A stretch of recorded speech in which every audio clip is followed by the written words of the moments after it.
It's been almost about 4 months since I stopped using Adobe software, and it's fantastic. No more worrying about monthly fees, no more worrying about issues with After Effects crashing on me, and oh yeah, no more having to deal with Adobe's stupid business practices. Adobe is getting worse for the average creators, and it's starting to show. In this video, I want to discuss why it's time to switch if you haven't already. Before getting started, I know some of y'all are busy creating stuff and don't have time to watch however long this video ends up being.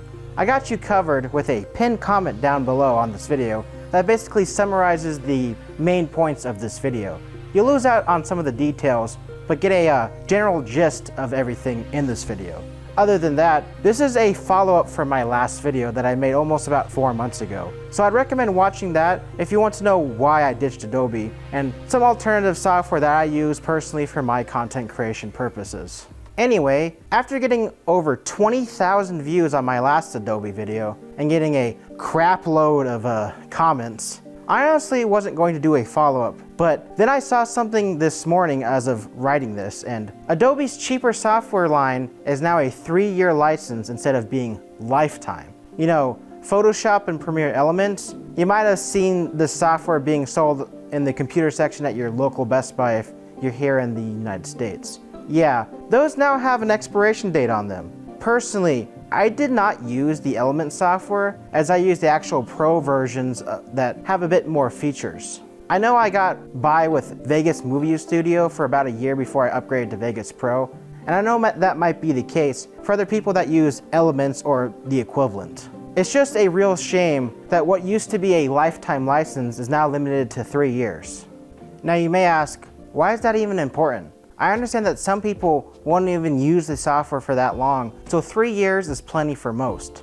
Now, I do agree with you there, but it just seems a little scummy taking away what used to be a lifetime license for, you know, a 3-year trial period pretty much. I also do know some people do upgrade their software every year, but we aren't talking about the people with disposable income here.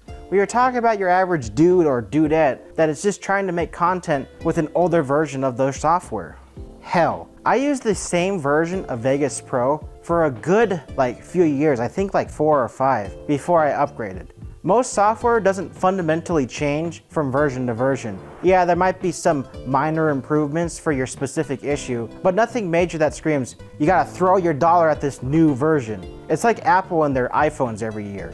Unless you're doing tech reviews, I honestly don't think it's worth it to get the new model every single year. Just for an example, I was using my 6S Plus for a good 3.5 years before I finally moved on to the Pixel 3 XL.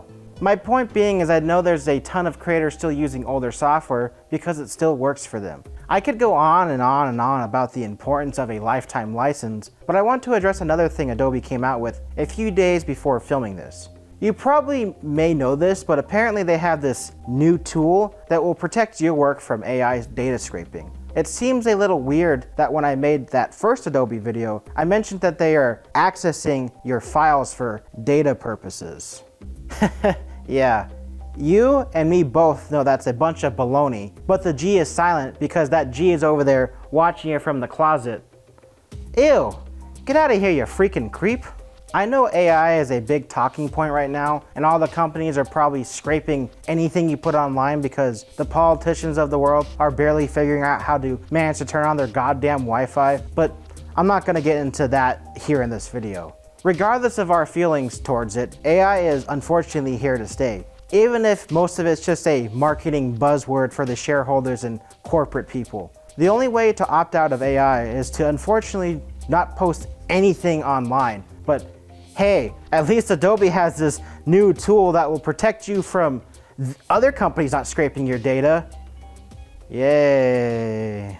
I'm not going to go into the doom and gloom about AI in this video, but do your research and keep up with the topic if you're really interested in its future, especially on a political level for it being regulated in your country, state, and/or union for those Europeans out there. Now let's shift gears and talk about what it's like ditching Adobe for myself. I know I mentioned that I really only use After Effects, but changing my entire workflow has been interesting to say at the least. I primarily do all of my video creation inside of my editing software, which is currently Vegas Pro 21. with some of the heavier lifting done in Vegas FX or left angles autograph. I even do thumbnails in my editing software. Crazy, huh? I would say if you're a small creator or a small team of creators, you don't need to use Adobe anymore. You can save so much money by using alternative software, some of which is a permanent license with a free upgrade until they move on to the next version. I'm not going to list off all the alternative software in this video because there is a lot, and I'll have people getting pissed at me for being a shill for using Vegas Pro over DaVinci Resolve in the comments again. No, this video is not sponsored. I don't think a video dogging on a company would get sponsored, but just want to make that clear. It's not in the script, I'm just making that clear right here. Anyway, find something that works for you and don't spend hundreds of dollars for something that you don't have a lifetime license for, especially if it can connect to the internet. I have made a handful of videos since ditching Adobe, and they're pretty much identical quality-wise compared to when I did use After Effects. Besides that, I do have a bunch of third-party plugins for Vegas Pro, so that could be a big factor of why my chroma keying is pretty much the same as it was before. I even use Autograph for more of a complicated VFX shot for my upcoming episode of my Idea Factory series. Looks pretty neat if I do say so myself or something. I also feel like I can get projects done a tad quicker without having to rely off After Effects for my chroma keying needs.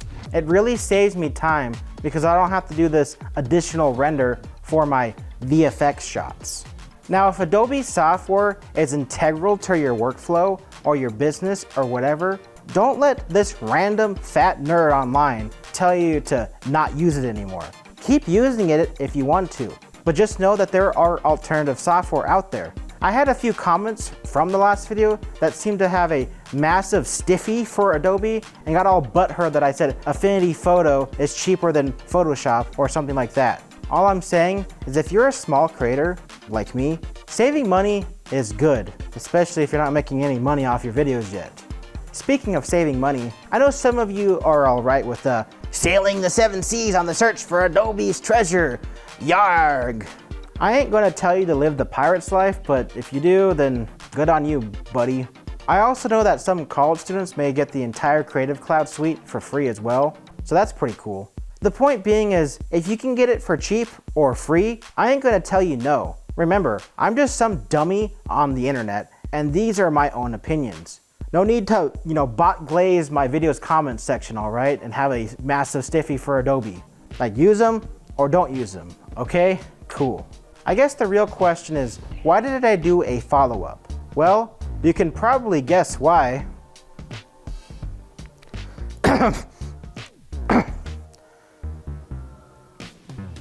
But the reality of it is that it's frustrating that the last piece of permanent licenses are going away from Adobe. It's frustrating that they have to make a tool that doesn't use your art for AI database sets. It's frustrating that you still have to pay $20 a month for a document viewer. I get it, I really do. That's why I'm here to say that it's seriously time to ditch Adobe, especially if you're a small creator such as myself. That's going to do it for this episode of Watersurf Side Tangent. This is the series where I do a video essay on topics I want to talk about. Pretty much half of this playlist is on YouTube, ranging from my experience with the algorithm to the struggles of being a small creator. Oh yeah, there's even 2 episodes of why I hate YouTube Shorts. I would recommend the unfortunate decline of Disney parks within this video's playlist, as I talk about the state of Disneyland from a perspective as a former attractions cast member. It's at least an interesting listen if you want to, listen to that in the background or on a long drive. Anyway, thank you for watching my video. If you enjoyed it and want to help support my channel, go check out some of my other videos too. Aside from the video essays I mentioned before, I also got skits, films, and even a comedy video game review show that probably has a playlist on the end screen right now. If not, and you're just a one and done viewer, that's quite alright. I appreciate you for watching my video regardless, and until next time, I'll see you later, you cool kids. Ho ho, yeah!